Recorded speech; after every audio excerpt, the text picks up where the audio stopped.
3 cups of warm water, tablespoons of active dry yeast. Give it a good whisk. 1/4 cup of sugar, 1/3 cup of oil, 1 tablespoon of salt, 2 eggs, 7½ cups of bread flour.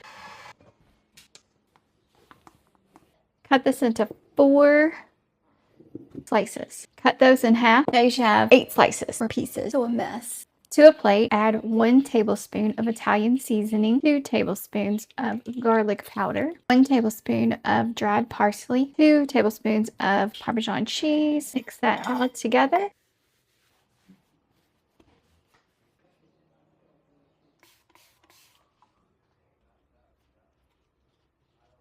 Now grab a fork and some cheddar.